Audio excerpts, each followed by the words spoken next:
Coach Lesky will mostly talk with you about the collegiate season this year. He'll show you a highlight film of this year's national championship squad, Big Ten championship squad.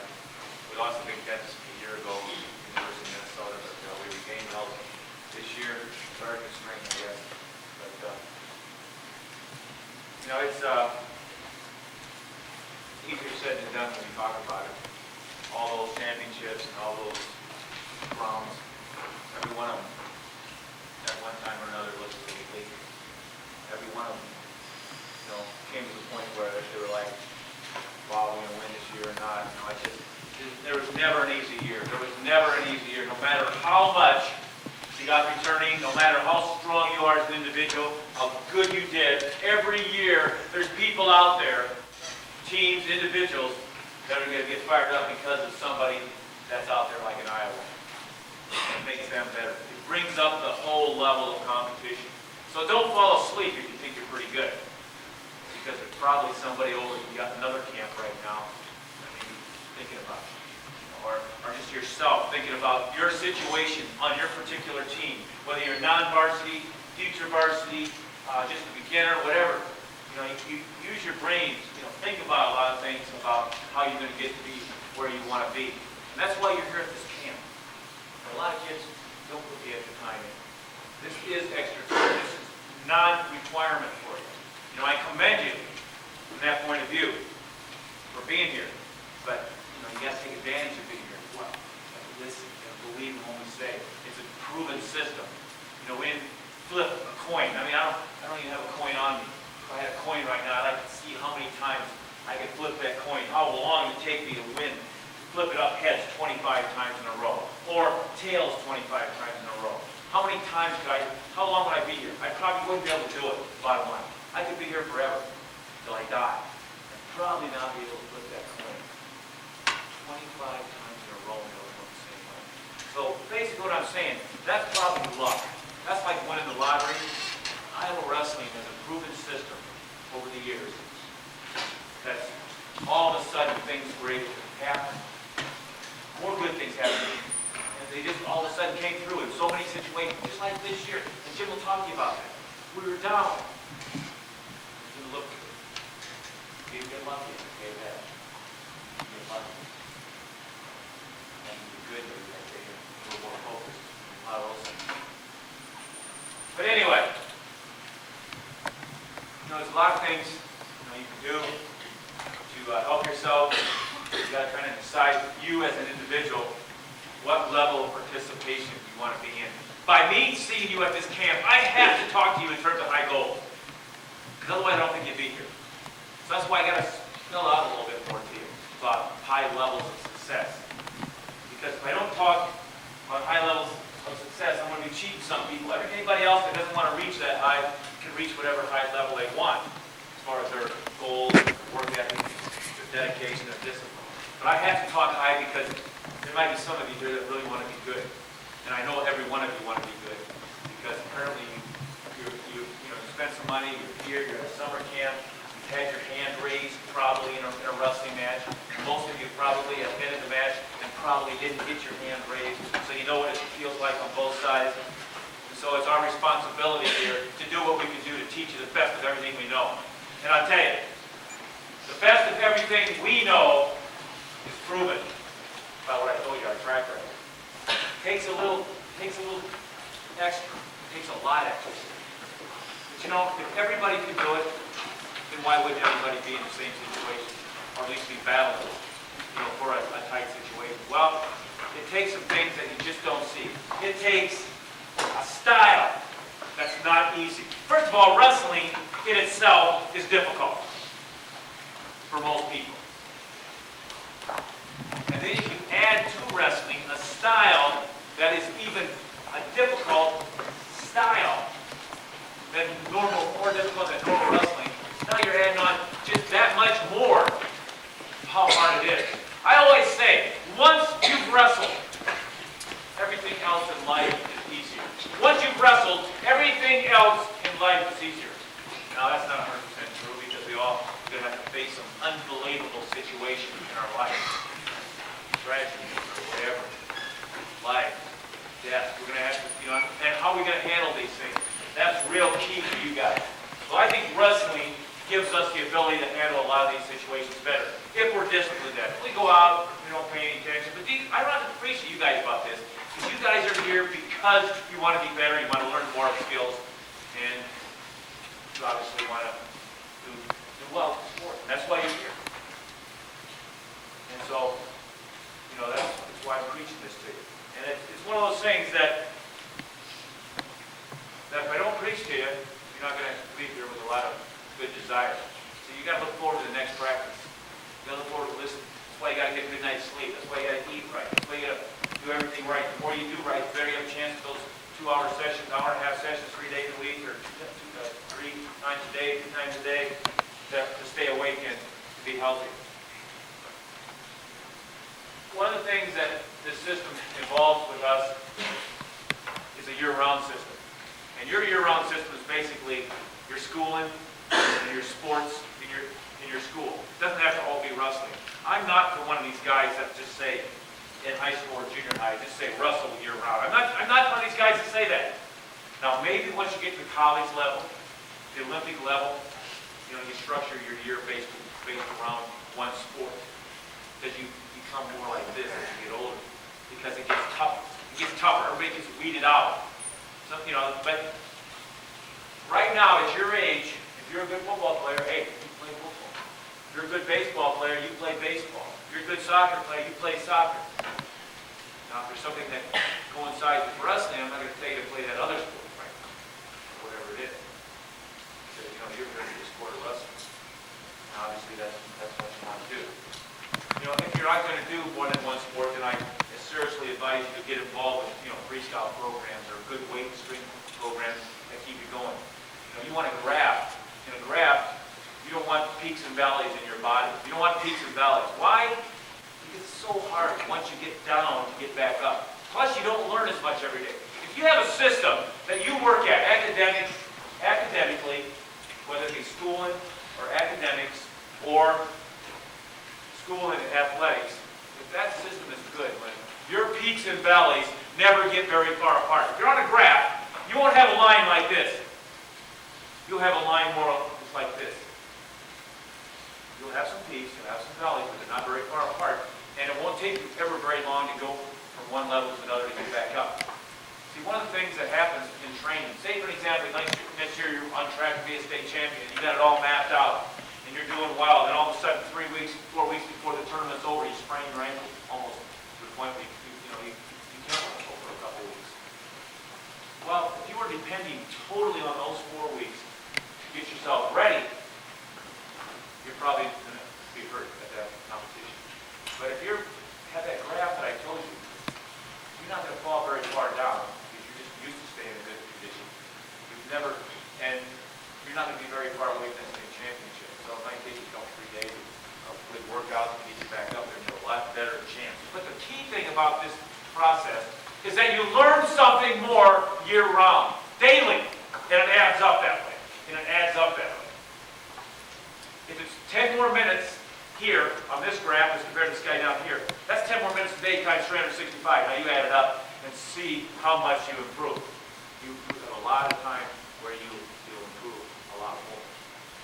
So that's real crucial. Here this week you're going to focus on techniques, tactics. If you don't know what tactics are, they're basically things that involve strategy, position. You heard Brand talk about it. You heard Coach Leslie talk about it today. These tactics that you have to have. Our style of wrestling, tactics, is it hands-on? Is it a physical style? Or is it a style like John Smith where you move a lot and you attack low angles and you attack weak parts of the body and so on? Depends on your body type, what works well for you. Or can you do a combination? A guy like Lincoln McElray, a guy like Bill Zadek, they have a little bit of a Brand style where you come in and you grab and you punish and you push and shove, throw down and get real physical, and they can back up and then get light on their feet. They can hit the mat and they can do that John Smith low single. And they can be real flexible. Maybe you combine both. You just do the best of whatever that there is out there. You have to depend on that. A lot of times you look at your body type and see what works for you. One of the things that we do that's not good, we have a tendency to only work on our positive things. So for an example, I'm really good on my feet. I'm a takedown artist. So I go to practice every day, and I don't like to wrestle on the bottom, so I can't get up. So I just want to have success all the time. I tell you, that's important to work on the positive thing. But you got to eliminate any flaws as well. And if a flaw is an essential, you have to work on it. And I talked about this earlier today. Essentials are standing wrestling, which means takedowns offensively, defensively takedowns, and escaping. Or freestyle, the same thing with the top bottom position. Now, more and more people are learning how to turn on top. That's good. More and more people learn on the right legs. That type of thing. And that's very important too. You utilize your own individual special strategy based on your body type, what you learned early in life, and so on. When you go to practice, you try to really get strong on those basics. You can't get over basics. In fact, right now, I don't want this to get out of this room because I'm leaving with 8 guys tomorrow at the Olympic trials. I'm leaving with 8 guys. That's 7 weights. There's 8 weights. You got 7 guys. My goals. We got 8 guys. We can't get 8 guys on the Olympic team. But my goal right now is to get 7 guys on the Olympic team at those 7 weights. There's 2 of 1 weight, so it's we don't have that heavy weight. But that's what I got to think. I got to think. If I ever go into a match as a coach or an athlete, thinking I'm not going to try to win, then I'm defeating the purpose of competing. There's different ways to win, whether you use strategy, technique, whatever you want to use, but you got to go in there to win every time, no matter what. No matter how many times this guy beat me, I got to go in there to win, to do my best. Because if I don't have that attitude, I won't wrestle up to my ability, and I have no chance of winning. That's one of the biggest problems in competition. Because me and this guy are going to compete right here. Me and this guy right here are going to compete. And he may know I got a reputation. And all of a sudden, when he comes out to wrestle me, he's scared of me. He's going to hold back. And he's not even going to represent his ability at that time. And what kind of chance do you have to beat me, probably? Well, his chance to beat me, to upset me, is to be the best he can be and better. So he's got to use not only the best he can be, but he's got to use tactics. And that's a strategy. Maybe he'll catch me sleeping on the edge of the mat. Or maybe he'll have some movie, see if he's studying me, and see if I'm vulnerable in a headlock or something like that. So he's working on it. At least he's doing what he can do to beat me. But if he doesn't have that attitude, he has no chance.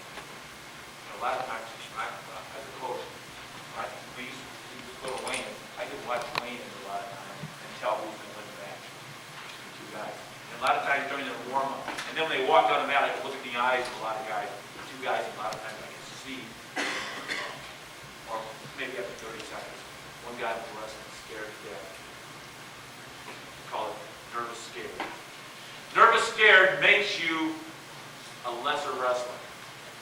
It saps you. It takes drains your body before the competition. This is one sport that if you let nerves take over you, in about 2 minutes into the match, you're going to be flat out. The other kind of nervous I like to have for my young people, or as an athlete, it's called nervous high. Nervous high is kind of like, it just makes you a Superman. That's what records are doing. That's why you have to be a nervous high against me, because you want to upset me. You got to have that nervous high to make you react and be ready to go. And that's where you have the best chance to upset somebody that may be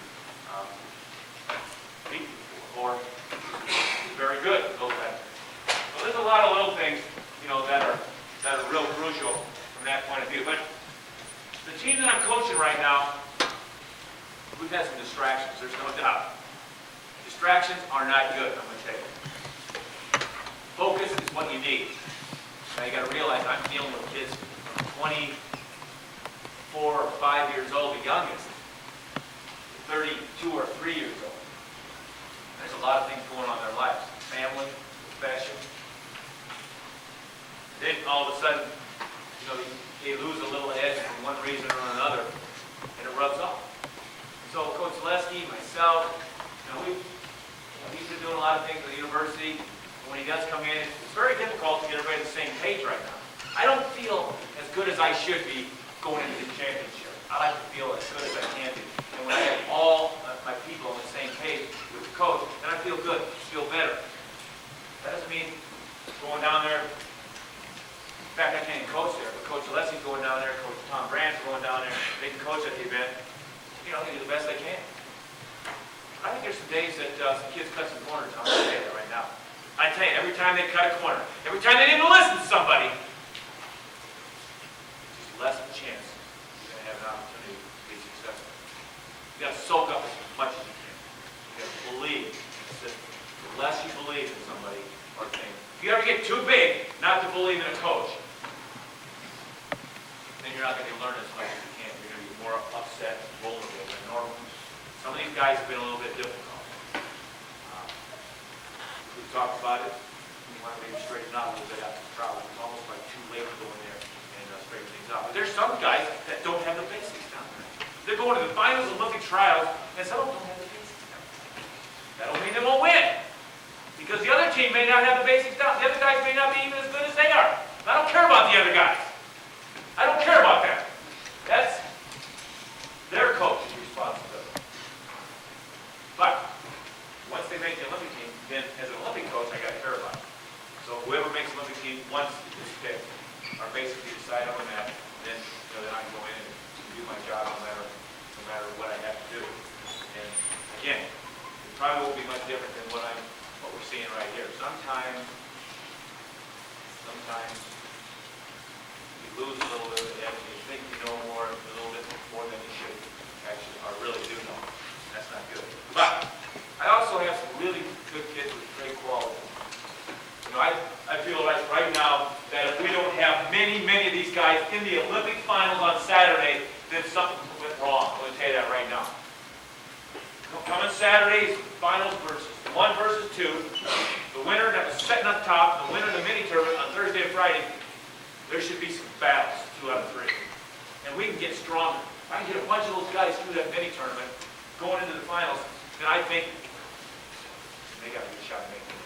Even though only one guy right now is going in. One guy, Lincoln McRae, is going in the number 1 guy. The other 7 are going in 2, 3, I think we have 1, 4. If I give it, see, that's what I'm talking about. As you even get into the heat of the battle, you actually get tougher. That's happened in my career. I mean, that's amazing. You know, I've seen kids that really didn't think they could be the best progress in the tournament. By the time a certain level of the tournament came around, they were all of a sudden starting to turn around. But those kids were the ones that believed in the system. If there's any doubt, they wouldn't have happened. I think I told you the story, some of you guys have been here before, about Jesse Whitmer. It exactly happened to Jesse Whitmer, my last coaching career at Iowa in '97. He was 7th seed. 5th year senior. Non-starter until his 5th year. And the only reason why he was starting because the varsity guy moved up a way. Men actually. Jesse Whitmer was, he won a state championship. He had 4th, I believe 4th or 5th in the Big Ten that year. Got upset. But he was seeded 7th going to the nation. But we decided that the team wasn't going to win, so we started to become team-oriented between the Big Tens and Nationals. We didn't look that good at the Big Ten. We weren't supposed to win, so we came up with a team concept where some of these guys could contribute on the first day or whatever day of the tournament, especially the first day, because like a number 7 seed is supposed to win the first day. It says the odds, he's supposed to win, otherwise he's going to be seeded. And not only supposed to win, it's possible he can win by bonus. You know what bonus points are? 10 points, technical foul points, extra, winning by 8. Jesse didn't wrestle that well in the last minute of the matches. He didn't quite go 7 minutes hard. He always coached that last minute. When we started talking about team bonus points, we weren't supposed to win the Nationals. He kind of said, Coach, I think I could contribute to the team. Because, he's kind of down in he could win a national championship. We were telling him all year he could. But, he just thought that he could do something for the team. And he said, Coach, I think I can score some bonus points that first day. By golly, he came down in the last minute of the match, and he was ahead by 7, and he took the guy down and won by 9. did the same thing again. And we were talking to him that night, and we were talking about, he was real happy about his team contribution. But now he's going to wrestle a guy that had beaten him 8 out of 9 times, and he said, well, Coach, I helped you. I did what I could. I narrowed that point margin of loss, but maybe we have a chance to win. And he felt real good about it. And all of a sudden, one of his major weaknesses was that last minute of the match. We talked about it, and I said to him, Jesse, what did you just do in those matches? He goes, I scored that bonus point for you, Coach, and help the team. I said, no. What else did you do for yourself? What did you just do that you normally don't do? So I brought a line. He goes, Coach, I came on at 7th minute. I said, yeah. I said, you can do that first day of the national tournament, the toughest competition of all year. You can certainly do that anytime you want. So it came right down to that in the quarterfinals. He wrestled hard in that last minute. Came right down to it in the semifinals. He wrestled hard in the last minute. Came right down to it in the finals. Wrestled hard in that last minute. So again, just put that good system together like I'm talking about. Good things can happen anytime. And they especially will happen a lot. And that's what Coach Leslie wants to continue with, that kind of tradition. It's not easy. Not easy. Some people, a guy was talking the other day, and he goes, when's it all going to end? When's it all going to end? And, maybe he thought it was going to end last year when he lost the Big Ten. They come back and win the national 2 weeks later. When's it all going to end? Is that what life's all about? I mean, you get something going in your life, if it's good. If you get something going in your life and it's good, and it's positive, you don't have to let it stop. And if you can't do it, get other people to help you do it. Maybe I had to step down. At certain times in your life, you have certain things. That's family, health, and so on. And I'm sitting here with, I got 2 artificial hips right now. I feel real good. If I kept going and wouldn't take the time to get healed up, and so on and so forth, I'd be a mess right now. Physically, mentally, and so on. So, you gotta do things at the right time is real crucial. That's what Iowa wrestling's all about. But why should it all end? Why should it go to Iowa State or Oklahoma State or Penn State or any place else? If they get it, they should earn it and deserve it. We shouldn't, because we stop and quit trying to keep it going. There's a lot of fun in being successful. A lot of great times. You don't have to have anything in, because it's just been there for a long time. You just got to get fired up by it. Consistency is real important. Repeat performance is real important. Record performance happens when you have that type of attitude I'm talking about. It's real crucial. It's one of those things that, maybe the rest of the people might get tired of it. But I tell you, people that are involved in it, they don't get tired of it. Because as soon as you don't do it, they feel the other end. As soon as you don't get your hand raised, you know what it's like the other end. I'll tell you, it doesn't feel the same. It doesn't feel the same. But anyway, I got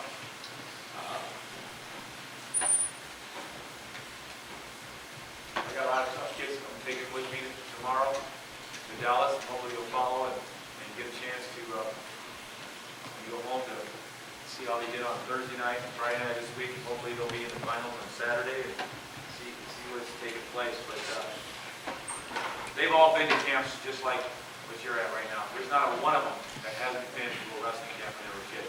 Every one of them, including myself, including Zaleski. Start somewhere. You guys have to start that way.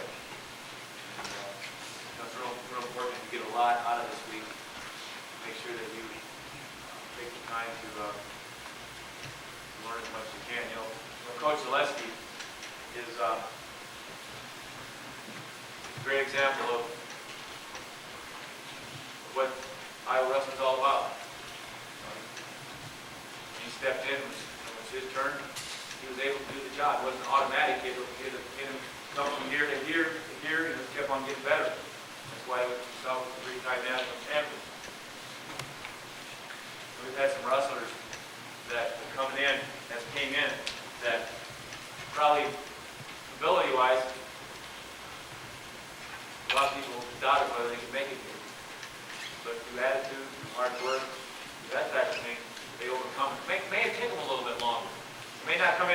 year and becoming All-American. May have taken the second year, may have taken the third year. Hey, had some all the way into their last year. That's not what we like. We like to come in and win it right away if they can, and then keep repeat performance. But sometimes you have to take what you get and keep getting better. There's a couple kids on Jim Zaleski's team right now that have been here for a while, and I think they're going into their senior year. They got one more chance. If they don't get focused early, they depend on the same thing every year, you end up in the same place. You got to do little things different, you have to become a little more disciplined. A lot of times, those things will work out. Anyway, we'll talk a couple more minutes here. I'll ask anybody if they want to ask me any questions about anybody on the team right now, where they're at, and so on and so forth. The number one guys in America right now, just for your information, Sammy Henson is the lightweight out of Missouri, out of his home state. And right now, a guy named Bowman's, he's out of Louisiana. I don't know his first name, that's the only thing I know. He's kind of a newcomer. At 127, we've got Mike Menace, our guy, and Harry Bacon's part, has been here for Kansas, Menace, and Illinois. These are two guys that have trained here quite a bit. Terry Brands and Mark Ironside, the two Iowans that are going into that position to try to knock off Bowman's. 138 is Kerry Colott from Pennsylvania. He's the number one guy. And he's, right now, we got a kid named Bill Zaddy, number 3 in the ladder right now. He's number 2 last year behind Colott. He beat Colott in one of the 2 out of 3 matches. He lost 2 of tough matches. Bill Zaddy's out of Great Falls, Montana. Also have a kid there from Iowa named, actually there's 25 Iowa kids in the Olympic trial, 21 freestyle and 4 Greco guys. Kid named Troy Steiner's in there. 152 is Lincoln McElraby's number 1 guy. We have Doug Steiner in there. A kid named Kenny Johnson. It's amazing, Kenny Johnson. He's like in that final Olympic trial. He never even wrestled for the Hawkeyes. Transferred in from Cornell College here off the road in Mount Vernon. I think he was a top All-American for that Division III. But he never saw the uniform when he was a Hawkeye. But he's still one of the top 10 wrestlers in America right now in freestyle. 167, Joe Williams is number 2 man right now.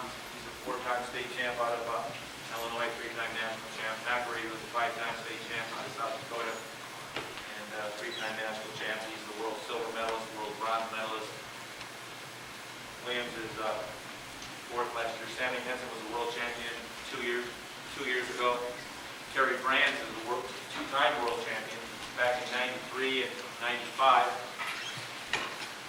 Ironside is a 2-time national collegiate champion. 187. We have a bunch of Iowans in there. Amazing. I think 5 or 6 Iowans potentially in that have ties to Iowa that are in that weight class. The kid that's training here is Lee Fullard. Actually, Ray Brenter's here too right now. He just came in today, but he hadn't been here for about a month. Other names are John McGovern, Van Arsdale. He might be up a weight too. The other kid that Lee Fullard is before Iowa. He was a 3-time state champion, 4-time All-American, national champion 1 year. We have Chad Lamer here at 213. He's the only kid that didn't wrestle for the Hawkeyes that I'm talking about. He came in Division II, 3-time Division II South Dakota State national collegiate champion, Division II South Dakota State. But he's been here. He's fascinating through. We have a heavyweight out of UNI named Tom, well, he wrestles in Nebraska, but he coaches at Nebraska right now. Holly Thompson out of Janesville, Iowa. He's a state champ from second state.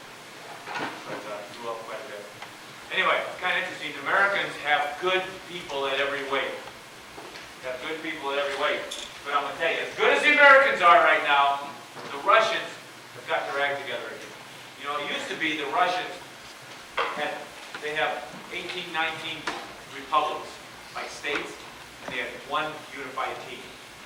They won every year. Just dominated because they were so tough. All of a sudden, when they broke down into all those republics became countries, now they have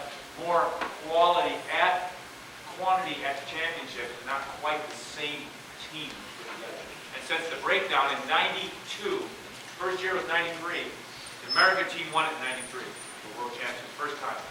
In 94, Turkey won it. 95, Russia won it. 96, I think Russia won the Olympics.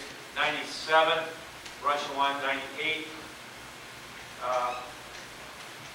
Iran won it. And then 99, Russia won again. And then Russia right now just went through the European Championships, which is a very, very tough tournament. In those 8 weights, they lost. You have some muscle bags. Few, not many. Funny system. They lost 3 matches in the whole tournament. 3 matches in the whole tournament. So they're really on track right now to get their act together again and have a good team. So as good as we are, we're going to have to be at our very best to knock them off. One good thing, we are wrestling in Australia. That's a little bit better place to wrestle than in Europe for us. When we go to Europe a lot of times, we don't wrestle quite as good and compete against all those European teams. They seem to do better there. When they come here, they don't wrestle quite as well. In Australia, be more like America, I believe, even though it is a long ways. Our games are this year at the end of September. Wrestling, on NBC is going to televise every sport, every event. Now, nothing's going to be live, but you'll be able to see every match that the Americans are in. And that will be in freestyle like the last 2 or 3 days of September, first day of October. It was done October 1st. 4 days of freestyle wrestling. Greco-Roman goes on before that. America did qualify for all positions, all 8 weight classes in Greco, all 8 in freestyle. We knew we were going to qualify in freestyle pretty much, but Greco just qualified at their final qualifying tournament in 3 or 4 of the weights. So they came through, and it's a good thing because it's kind of funny. You make your Olympic team, and you don't even get to go in a lot of countries. I mean, we're not sending in America a men's or women's field hockey team to the Olympic Games. It's a qualifying system. In between the Olympic year, every 3 years, between anybody can go to the World Championships in wrestling. And we have like 30, 35 athletes in a weight class. If you go to the Olympic Games, you have 18, 19 people per weight class. There's 10 or 12 people that don't even get to come. And a lot of times, a good wrestler, a world medalist, or a world champion wouldn't get to go because he failed to qualify through some system. And so it's amazing, that where the Olympics has become. Just so many numbers. And a lot has to do with really the issue that kind of is hurting wrestling. It is hurting wrestling, even though it's a good opportunity, and it's good overall, except there's a few points to Title IX, and you should be aware of Title IX, because we're one of the sports that is losing opportunity to go on to college because they're eliminating college programs to make sure that there's a proportionality rule right now out there that says you have to give equal number of opportunity to females as men based on your population of your school. And they've not taken into consideration what has already been structurally built. For an example, let me give you an example. This is what's wrong about it. What the rule needs to say